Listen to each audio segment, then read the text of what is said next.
जय श्री कृष्णा मित्रों। आज मैं आपको पूजा पाठ की जो आगे की विधि है वो बताने जा रहा हूँ।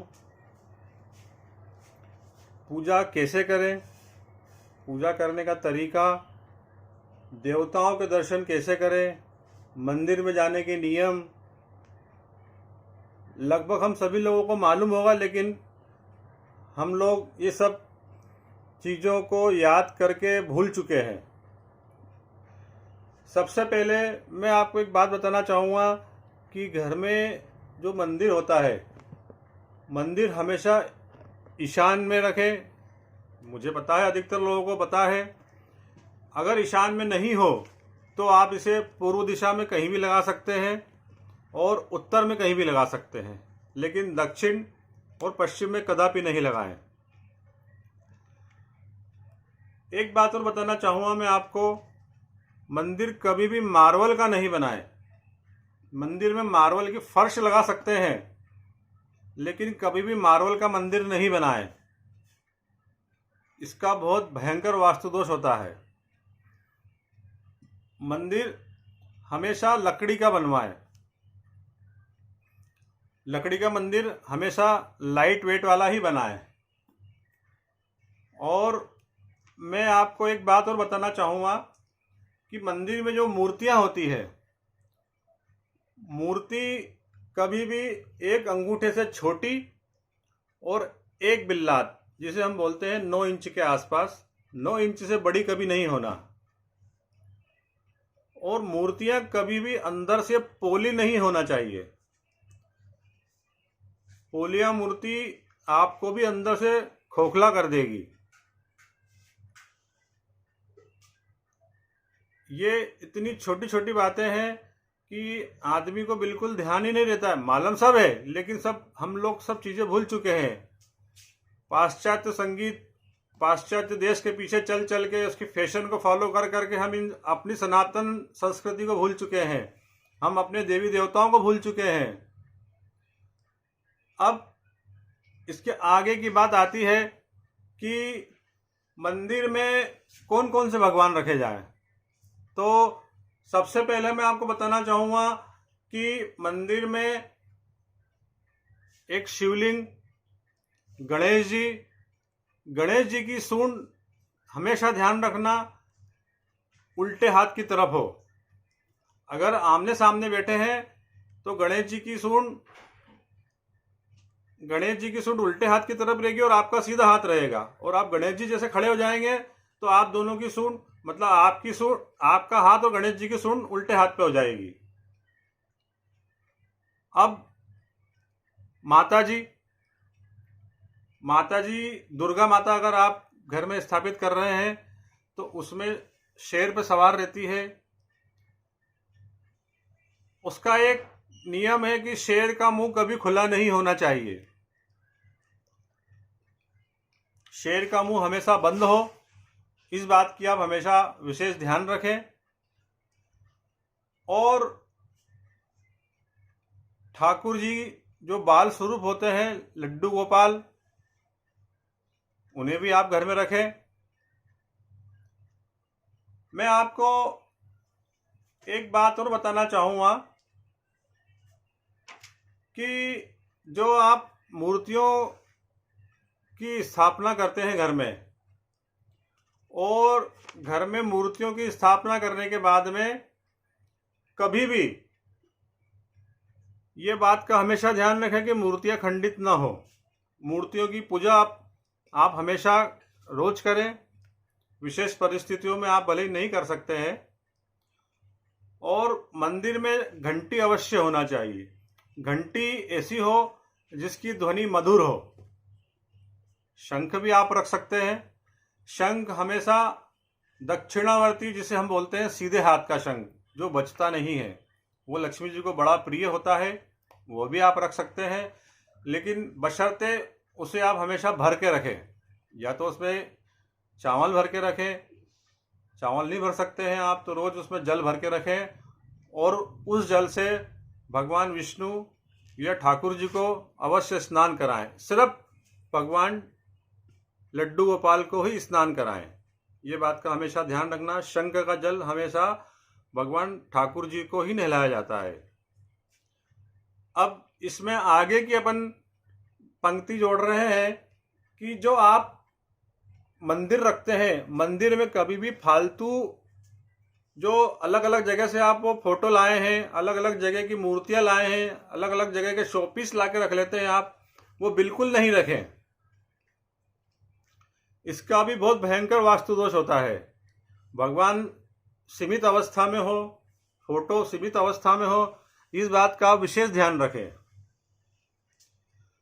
मंदिर में कभी भी अगरबत्ती नहीं लगाएं, ये विशेष ध्यान रखना दोस्तों। अगरबत्ती लगाने से पितृदोष उत्पन्न होता है। आप धूप बत्ती लगाएं, गाय का कंडा लें, कुछ नहीं हो तो गुड़ और घी की धूप दे दें, और अगर आपकी सामर्थ्य हो तो गूगल की धूप अवश्य दें घर में। पर एक बात का विशेष ध्यान रखें, लोबान की धूप कभी भी घर में नहीं देना चाहिए। हिंदू शास्त्रों में, हिंदू धर्म में लोबान वर्जित है। अगर आप लोबान की धूप देते हो तो घर में हवाओं का प्रकोप बढ़ जाएगा, प्रेत आत्माएं घर में प्रवेश कर लेगी। इसलिए लोबान और गूगल में बहुत विपरीत उसका असर है। हमेशा गूगल की ही धूप देना है आपको। और अगरबत्ती जलाना बिल्कुल बंद करें, मंदिर में भी नहीं, बाहर के और घर में भी नहीं। अगर आप अगरबत्ती लगाना चाहते हो तो आप धूप बत्ती लाएं जिसमें अंदर लकड़ी नहीं होती है। अगरबत्ती के अंदर जो लकड़ी लगती है वो बांस की होती है, और बांस कभी हमारे हिंदू शास्त्र में जलाया नहीं जाता है। एक बात का और विशेष मैं आपको बताना चाहूँगा कि दीपक कभी भी लगाएं तो शुद्ध घी का ही लगाएं। तेल का दीपक घर में कभी नहीं लगाएं। शुद्ध घी का दीपक एक पानी पीने के स्थान पर और एक देवताओं के स्थान पर अवश्य लगाएं, और दोनों समय लगाएं। और इसमें भी कई लोग ऐसा करते हैं कि एक एक घंटे तक, दो घंटे तक दीपक जलते रहते हैं। ऐसा कभी नहीं करें। दीपक सिर्फ इतनी देर जलना चाहिए जितनी बत्ती आप उसमें घी में डुबो के और रख दो, 5 मिनट 7 मिनट, बस। इससे ज़्यादा दीपक नहीं जलना चाहिए। इससे कम होगा तो और चल जाएगा। ये इतनी छोटी छोटी बातें हैं दोस्तों कि लोगों को पता है, लेकिन लोग हम भूल चुके हैं इन चीज़ों को। एक और महत्वपूर्ण बात बताऊं मैं आपको कि आप मंदिर जाते हो, विशेषकर शनि मंदिर, उसके बारे में हमें कुछ भी नहीं मालूम। लोगों के देखे देख जा रहे हैं, वो जा रहा है, उसको ऐसा हो रहा है, मैं भी जाऊं, मैं भी ऐसा करूं, मैं भी वैसा करूं। लेकिन उसके भी कुछ नियम हैं। शनि मंदिर हमेशा शाम के समय जाएं, दिया बत्ती के बाद, क्योंकि शनि की दृष्टि कमजोर होती है, और कमजोर दृष्टि में आप जाएंगे अंधेरे में तो उनकी दृष्टि आपके ऊपर नहीं पड़ेगी, लेकिन उन्हें आभास हो जाएगा कि ये बंदा आया है। और शनि महाराज के हमेशा चरणों की तरफ देखें, उनसे आई टू आई कांटेक्ट कभी नहीं करें। और शनि महाराज का प्रसाद, शनि महाराज की फूल, मालाएं, फल कभी घर पे नहीं लाएं। प्रसाद वहीं खा लें, और ज़्यादा प्रसाद हो तो वहीं बांट दें। और वहाँ का कुछ भी ऐसा सामान घर पे कभी नहीं लाएं। एक बात और एक भगवान पे लागू होती है, भैरव बाबा। भैरव बाबा कभी घर में स्थापित नहीं करें, न कभी उनके फोटो लाएं। शनि महाराज, भैरव बाबा और एक माँ कालिका का विकराल रूप वाला, ये फोटो, ये मूर्तियां कभी घर पे स्थापित नहीं करें। अगर आप घर पे कर चुके हैं तो इन्हें यथासंभव किसी मंदिर में स्थापित कर दें या मंदिर में रखाएं। आपके जीवन में बहुत विशेष परिवर्तन आएगा इन चीज़ों को आप अगर फॉलो करते हैं। मैं आपको एक बात और बताना चाहता हूं कि शनि महाराज की बात हो चुकी है, भैरव बाबा की बात हो चुकी है, माँ काली की बात हो चुकी है। अब मेन मुद्दे की बात आते हैं, माया, धन, माँ लक्ष्मी। माँ लक्ष्मी जी के मंदिर में अगर आप जाते हैं तो पूरे भरे हाथ लेकर जाएं। फूल, माला, प्रसाद। माता जी को खासकर प्रिय है सफ़ेद वस्तु। आप अगर आपकी व्यवस्था नहीं है, चिरौंजी ले जाएं, मिश्री ले जाएं, और नहीं हो तो आप शक्कर ले जाएं, सफ़ेद फूल ले जाएं, कमल का फूल ले जाएं। सफ़ेद फूल कोई से भी ले जा सकते हैं। अगर आपकी सामर्थ्य है तो आप सेंट ले जाएं। माता जी को सेंट बहुत प्रिय है। सुहाग का सामान प्रिय है माता जी को। और माता जी को दर्शन करें जब ये अवश्य बोलें कि माता जी, ये प्रेम पूर्वक फूल की जगह पंखुड़ी मैं आपको समर्पित कर रहा हूँ, इसे आप स्वीकार करें और मेरी मनोवांछित इच्छाओं को पूर्ण करें। माता जी के दर्शन हमेशा चरणों से करते हुए माता जी के चेहरे तक जाएं, ताकि माता जी आपके ऐश्वर्य, सौभाग्य, धन संपदा में वृद्धि करे, बढ़ाएं उसे। मित्रों, ये जानकारी आपको जरूर मालूम होगी, लेकिन हम सब इन चीज़ों को भूल चुके हैं। और मुझे ये बताते हुए बहुत प्रसन्नता हो रही है कि इन चीज़ों को कई लोगों ने, सैकड़ों की तादादों में लोगों को बहुत लाभ हुआ है।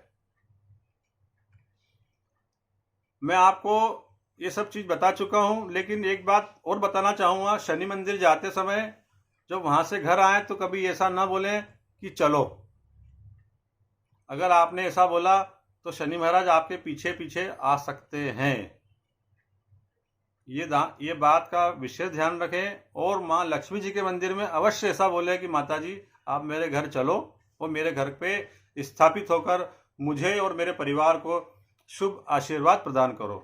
मैं गारंटी से कहता हूँ, आपको अगर ये नियम जीवन में पालते हैं तो आपको बहुत लाभ होगा, बहुत प्रसन्नता होगी, घर में सुख शांति रहेगी और आप जीवन के सभी आनंद का उपभोग करेंगे। मैं राहुल गहलोत अब आपसे इजाज़त चाहता हूँ और मैं आशा करता हूँ कि आपको मेरी वीडियो पसंद आई होगी। आप अपने कमेंट्स में ज़रूर बताएं आप मुझसे और क्या चाहते हैं।